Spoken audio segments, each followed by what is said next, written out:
ડભોઈના પૌરાણિક શ્રી વાઘનાથ મહાદેવ મંદિર ખાતે વિશ્વ કલ્યાણની ભાવનાથી લઘુરુદ્ર યજ્ઞનું આયોજન કરવામાં આવ્યું હતું। હાલ શ્રાવણ માસ પૂર્ણ થવાને હવે ગણતરીના દિવસો બાકી રહ્યા છે, ત્યારે શિવભક્તો શિવભક્તિમાં લીન જોવા મળ્યા છે। ડભોઈ પૌરાણિક શ્રી વાઘનાથ મંદિર ખાતે શ્રી વાઘનાથ મંદિર ટ્રસ્ટ દ્વારા વિશ્વ કલ્યાણની ભાવનાથી લઘુરુદ્ર યજ્ઞનું આયોજન કરવામાં આવ્યું હતું। આ પ્રસંગે મોટી સંખ્યામાં યજમાનો શિવ મહાપૂજા અને હોમાત્મક લઘુરુદ્ર યજ્ઞમાં જોડાયા હતા।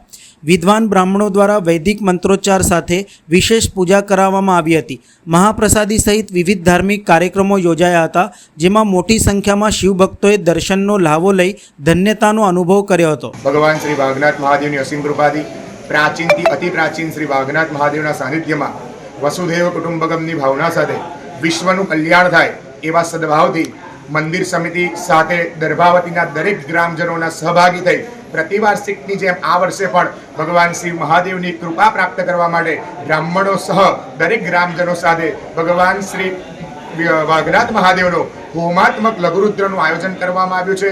જે લઘુરુદ્રના આયોજન બાદ ભગવાનના કૃપા પ્રાપ્ત થાય એ પ્રતિ અને દરેક ભક્તોનું કલ્યાણ થાય, સાથે સાથે આ નગરજનોને પણ સમગ્ર ભોજન એટલે પ્રસાદીનો પણ કાર્યક્રમ રાખ્યો છે। અને પ્રતિવર્ષિકની જેમ આ વર્ષ આશરે ખાસી 20 થી 25 વર્ષથી આ અવિરત મહિમા ચાલુ રહ્યો છે અને આગળ પણ આવો અવિરત મહિમા ચાલુ રહેશે અને દરેક વિશ્વનું કલ્યાણ થાય એવા ભાવ સાથે આજના દિવસે આ યજ્ઞ પૂર્ણાહુતિ તરફ જઈ રહ્યો છે। શ્રી વાઘનાથ મહાદેવ।